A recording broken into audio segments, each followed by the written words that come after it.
नमस्कार, मैं अजय कुमार। भाजपा कहती है कि गांव देहात के लोग उसे चुनावी चंदा देते हैं। मोदी सरकार से प्रसन्न हुए अनगिनत वॉलंटियर उसे चुनावी चंदा देते हैं। अब आप ही बताइए कि क्या गांव देहात के लोग सैकड़ों करोड़ रुपए का चुनावी चंदा देंगे? इलेक्टोरल बॉन्ड के जरिए जो आंकड़े पब्लिक में आए हैं वह बताते हैं कि पॉलिटिकल पार्टियों को चंदा देने वालों में ज़्यादातर चंदा उन कंपनियों से मिला है जिन्होंने सैकड़ों करोड़ रुपए का चुनावी चंदा दिया है। 12,156 करोड़ रुपए के इलेक्टोरल बॉन्ड के जरिए मिलने वाले चुनावी चंदे में टॉप 20 इलेक्टोरल बॉन्ड खरीदने वालों ने तकरीबन 5,830 करोड़ रुपए का चुनावी चंदा खरीदा है, जो तकरीबन 48% के आसपास बनता है। मतलब भारत में केवल 20 ऑर्गेनाइजेशन ऐसी हैं जिन्होंने इलेक्टोरल बॉन्ड के जरिए 5 साल में मिलने वाले पॉलिटिकल पार्टियों के चुनावी चंदे का तकरीबन 50% चुनावी चंदा दिया है। सोच कर देखिए कि 140 करोड़ की आबादी में जो पॉलिटिकल पार्टियां खुद को पूरे देश की पॉलिटिकल पार्टियां कहती हैं, जिनके नेता बार बार कहते हैं कि वह 140 करोड़ देश के प्रतिनिधि हैं, उनको केवल 20 कंपनियों ने इतना पैसा दिया है जो पूरे इलेक्टोरल बॉन्ड के जरिए मिलने वाले चुनावी चंदे का आधा है। यह साफ साफ बताता है कि भारत का पूरा सत्ता प्रतिष्ठान अमीर और कॉरपोरेट के दम पर चल रहा है।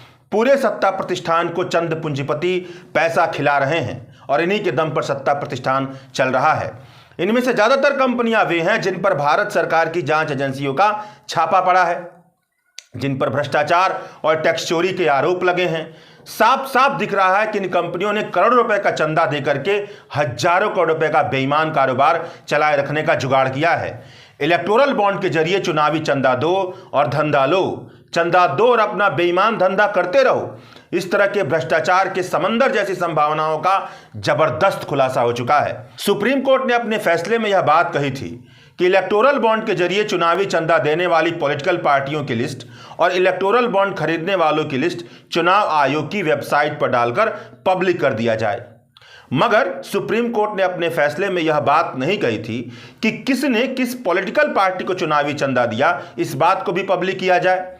इसके बावजूद भी जिस तरह की लिस्ट जारी हुई है, उससे जिस तरह की संभावनाएं निकल रही हैं, उससे यह पता चल रहा है कि भाजपा के चुनावी चंदे का पूरा जरिया सुप्रीम कोर्ट के फैसले की शब्दावली में कहा जाए तो क्विड प्रो क्यू पर टिका हुआ है। मतलब मोदी सरकार को चंदा दीजिए और धंधा लीजिए, प्रोटेक्शन मनी दीजिए और बेईमानी करते रहिए, लेन देन पर टिका हुआ है। अगर चुनावी चंदे के सारे सोर्स को मिलाकर बताया जाए तो सेंटर फॉर मीडिया स्टडीज का आंकड़ा बताता है कि साल 2019 के लोकसभा चुनाव में तकरीबन 50,000 करोड़ रुपए खर्च हुए थे। इसमें से तकरीबन 25,000 करोड़ रुपए खर्च केवल भाजपा ने अपने चुनावी अभियान में किया था। चुनावी चंदे की इन सभी सोर्स में केवल इलेक्टोरल बॉन्ड के जरिए चुनावी चंदा खरीदकर पॉलिटिकल पार्टियों को चंदा देने वालों के बारे में पता चला है। और यह बताता है कि साल 1 अप्रैल 2019 से लेकर के फरवरी 2024 के बीच इलेक्टोरल बॉन्ड के जरिए करीबन 12,156 करोड़ रुपए पॉलिटिकल पार्टियों को दिए गए और इसमें भी भ्रष्टाचार की अनंत संभावनाएं नजर आती हैं। तो सोच कर देखिए कि जो यह अनुमान लगाया जा रहा है कि साल 2024 के लोकसभा चुनाव में 1 लाख करोड़ रुपए खर्च होंगे, तो कितना बड़ा भ्रष्टाचार चुनावी चंदे के जरिए खुलेआम किया जाएगा, जिसकी जानकारी जनता को नहीं होगी। अप्रैल 2019 से लेकर के फरवरी 2024 के बीच के जारी हुए इलेक्टोरल बॉन्ड के आंकड़ों से पता चलता है कि इलेक्टोरल बॉन्ड से सबसे ज्यादा चुनावी चंदा भारतीय जनता पार्टी को मिला है। दूसरों को भ्रष्टाचार में लिप्त और खुद को साफ सुथरा बताने वाली मोदी सरकार की पार्टी को मिला है। भाजपा को मिलने वाले इलेक्टोरल बॉन्ड के जरिए चुनावी चंदों को ऐसे समझिए कि इलेक्टोरल बॉन्ड के 100% चुनावी चंदे में तकरीबन 26 पार्टियों को कुछ ना कुछ चुनावी चंदा मिला है। इन 26 पार्टियों में से केवल भाजपा को 47.46% यानी 50% चुनावी चंदा मिला है। बाकी सारी 25 पॉलिटिकल पार्टियों को इलेक्टोरल बॉन्ड के जरिए चुनावी चंदा का बंटवारा 50% के बीच हुआ है। सबसे ज्यादा चुनावी चंदा भाजपा को 47% यानी कि तकरीबन 6,000 करोड़ रुपए के आसपास। दूसरे नंबर पर ऑल इंडिया तृणमूल कांग्रेस यानी ममता बनर्जी की पार्टी को तकरीबन 1,609 करोड़ रुपए के आसपास। 12% ये बनता है, और तीसरे नंबर पर ऑल इंडिया कांग्रेस यानी कि कांग्रेस को 1400 करोड़ के आसपास यानी 11%। इन तीनों पॉलिटिकल पार्टियों के अलावा जितनी भी पॉलिटिकल पार्टियां, उनके चुनावी चंदे का प्रतिशत इतना है कि उन्होंने दहाई का अंक भी पार नहीं किया है। यानी एक लाइन में कहा जाए तो इलेक्टोरल बॉन्ड योजना की पूरी स्कीम से केवल और केवल भाजपा ने फायदा उठाया है, और फायदा ऐसा है कि जिसकी संभावनाओं में चुनावी चंदा लेकर के धंधा करने की गुंजाइश साफ तौर पर दिखाई देती है।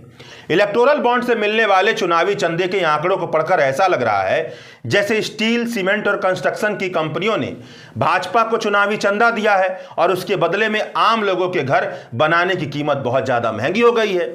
फार्मा कंपनियों ने भाजपा को दान दिया है और उसके बदले में आम लोगों को दवाई खरीदने के लिए ज्यादा पैसा देने पड़े हैं। वैक्सीन बनाने वाली कंपनियों ने भाजपा को चुनावी दान दिया है और उसके बदले में देश को वैक्सीन के लिए पैसे चुकाने पड़े हैं। इलेक्टोरल बॉन्ड के जरिए जिस कंपनी ने सबसे ज्यादा चुनावी चंदा दिया है उसका नाम है future gaming and hotel services private limited. यह तकरीबन 1369 करोड़ रुपए इस कंपनी ने चुनावी चंदा दिया है। यह कंपनी साल 1991 में बनी थी। इसका हेडक्वार्टर कोयम्बटूर में है और यह लॉटरी के बिजनेस में काम करती है। इस कंपनी को चलाने वाले का नाम सैंटियागो मार्टिन है। साल 2019 की शुरुआत में इन्फोर्समेंट डायरेक्टोरेट ने मनी लॉन्ड्रिंग के मामले में इस कंपनी की छानबीन की थी। जुलाई 2019 आते आते इन्फोर्समेंट डायरेक्टोरेट ने इस कंपनी के 650 करोड़ रुपए की संपत्ति कुर्की कर ली। इलेक्शन कमीशन ऑफ इंडिया की वेबसाइट पर सार्वजनिक हुए आंकड़ों से पता चलता है कि जिन तारीखों के आसपास इन्फोर्समेंट डायरेक्टोरेट ने इस कंपनी की संपत्ति को मनी लॉन्ड्रिंग के आरोप में कुर्की की, उन्हीं तारीखों के आसपास इस कंपनी ने 100 करोड़ रुपए के इलेक्टोरल बॉन्ड खरीदे। तो आप अंदाजा लगा ही सकते हैं कि मोदी सरकार की ईडी से बचने के लिए इस कंपनी ने किसे चुनावी चंदा खिलाया होगा। Future gaming and hotel service limited के मालिक सैंटियागो मार्टिन ने अपनी जिंदगी की शुरुआत म्यांमार में मजदूरी से की थी। उसके बाद साल 1988 में लॉटरी के बिजनेस में उतरकर आम लोगों की लालच को लूटने का काम किया। इसी से उन्होंने अपना एम्पायर खड़ा किया। इसका कारोबार कर्नाटक, केरल, पंजाब, अरुणाचल प्रदेश, महाराष्ट्र, सिक्किम, मेघालय जैसे राज्यों में फैला हुआ है। मतलब सैंटियागो मार्टिन का अगर बिजनेस खड़ा हुआ है तो उसमें कई सरकारों के बेईमानी की मदद की संभावना बनती है, और संभावना बनती है कि मोदी सरकार के इशारे पर चलने वाले ईडी के अधिकारियों ने तो सैंटियागो मार्टिन को बचाने के लिए चुनावी चंदा लेकर के सेटिंग कर ली होगी। हैदराबाद की मेगा इंजीनियरिंग और इंफ्रास्ट्रक्चर लिमिटेड इलेक्टोरल बॉन्ड खरीदने के मामले पर दूसरे नंबर पर आती है। तकरीबन 1000 करोड़ रुपए के इलेक्टोरल बॉन्ड इसने खरीदे हैं। जैसा कि नाम से ही साफ है कि यह कंपनी इंफ्रास्ट्रक्चर की दुनिया में, मतलब सड़क, पुल और बांध बनाने की दुनिया से जुड़ी हुई है। इस कंपनी पर भी जिन तारीखों को इनकम टैक्स की रेड पड़ी, इस कंपनी ने उन्हीं तारीखों के आसपास इलेक्टोरल बॉन्ड खरीदा। मेगा ग्रुप के मालिक कृष्णा रेड्डी हैं। यह कंपनी केंद्र और राज्य सरकार के कई इंफ्रास्ट्रक्चर प्रोजेक्ट को संभाल रही है। तेलंगाना का गोदावरी नदी पर बन रहा जो कालेश्वरम लिफ्ट इरिगेशन प्रोजेक्ट है, इसी कंपनी के पास है। यह प्रोजेक्ट इस तरह के प्रोजेक्ट के बीच दुनिया का सबसे बड़ा प्रोजेक्ट है। कैग ने, सीएजी ने अपनी रिपोर्ट में आरोप लगाया था कि इस प्रोजेक्ट में बहुत बड़े पैमाने पर भ्रष्टाचार चल रहा है।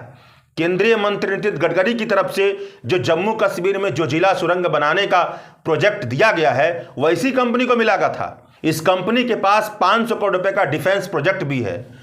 और यह भी सुनिए कि जो TV9 नेटवर्क है वह भी इस कंपनी का है, जिसकी तमाम चैनल आप टीवी पर देखते हैं। द रिपोर्टर्स कलेक्टिव की छानबीन बताती है कि टॉप 15 इलेक्टोरल बॉन्ड दानदाताओं के करीब 3 फर्म ऐसे हैं जो खुद को पश्चिम बंगाल की कंपनी बताते हैं और जिनका पता एक ही है, Keventer food park infra private limited, Madan Lal limited, MG enterprises limited. यह सभी कैवेंटर ग्रुप के कंपनी से जुड़ी हुई हैं।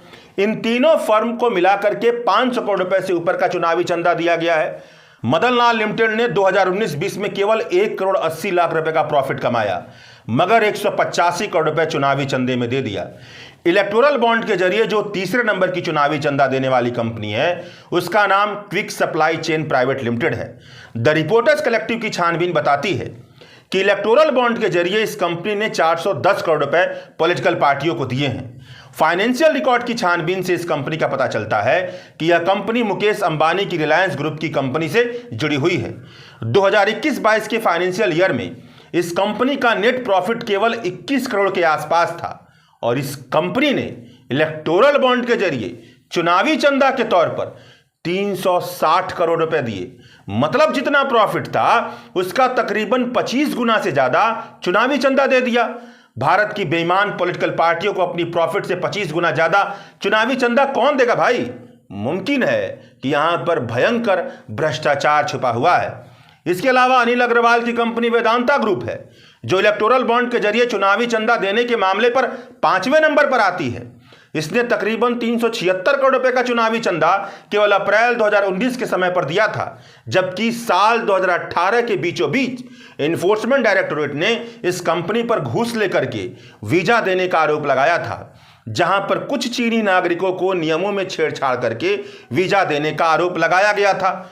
मतलब संभावना बनती है कि जो भाजपा चीन का नाम लेकर के दूसरों को गद्दार कहती रहती है, वही भाजपा जहां चीन के साथ भ्रष्टाचार की संभावना मौजूद है, उनसे चुनावी चंदा लेकर के देश के साथ कहीं गद्दारी तो नहीं कर रही है। इलेक्टोरल बॉन्ड के जरिए टॉप 100 चुनावी चंदा देने वालों में से कई ऐसी कंपनियां हैं जिनके बारे में बहुत कम जानकारी है, मगर उन्होंने तकरीबन 27 करोड़ रुपए से लेकर के 105 करोड़ रुपए का चुनावी चंदा दिया है। उस देश में जिस देश की प्रति व्यक्ति आमदनी 9 से 10 हजार रुपए के बीच में झूल रही है, उस देश में बेईमान पॉलिटिकल पार्टी को इतना चुनावी चंदा दिया जा रहा है। इसका इशारा इस तरफ जाता है कि क्या इन्होंने चुनावी चंदा दिया है, या इन्होंने आगे आकर के उन लोगों के लिए चुनावी चंदा दिया जो अपना नाम नहीं बताना चाहते हैं। अब थोड़ा और चुनावी चंदादाताओं और भाजपा के बीच के रिश्ते को देख लीजिए। ट्विटर पर एक चार्टर्ड अकाउंटेंट है, उनका पोस्ट वायरल हुआ है, जिससे पता चलता है कि 18 अगस्त 2022 को सीरम इंस्टीट्यूट ऑफ इंडिया के मालिक पूनावाला ने एक ही दिन में 52 करोड़ रुपए का चंदा दिया, और 22 अगस्त 2022 को मोदी ने उनसे मुलाकात की। फिर क्या तमाशा हुआ देश जानता है। कोविड वैक्सीन पर सीरम इंस्टीट्यूट को मोनोपोली बख्श दी गई।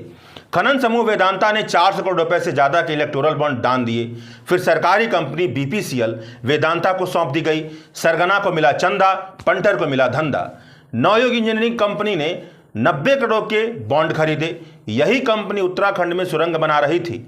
41 मजदूर 17 दिनों के लिए जिसमें फंस गए थे। मामले की जांच अब तक नहीं हुई है। ठेका कौन देता है, फिर चंदा किसको मिला? चंदा दो धंधा लो। IRB इंफ्रास्ट्रक्चर नाम की कंपनी ने जुलाई 2023 में करोड़ रुपए का चंदा दिया। कंपनी को अगले कुछ महीनों में लगभग 6000 करोड़ रुपए का प्रोजेक्ट मिला। भारत सरकार ने मित्तल ग्रुप को गुजरात में सबसे बड़ा धंधा दिया। मित्तल ग्रुप ने इलेक्टोरल बॉन्ड से भाजपा को चाप करके चंदा दिया। इलेक्टोरल बॉन्ड के जो आंकड़े सार्वजनिक हुए हैं, उसकी अभी बहुत लंबी छानबीन होगी, और बहुत लंबी छानबीन होनी चाहिए। आगे आगे चीज़ें बहुत सारी पता चलेंगी। इस तरह की बहुत ही सारे भ्रष्टाचार की संभावनाएं उजागर होंगी। चंदा दो धंधा दो का स्लोगन हर इलेक्टोरल बॉन्ड के जरिए चुनावी चंदा देने वाले दाताओं के साथ लिखा हुआ नजर आ रहा है। हाल फिलहाल तो यही दिख रहा है।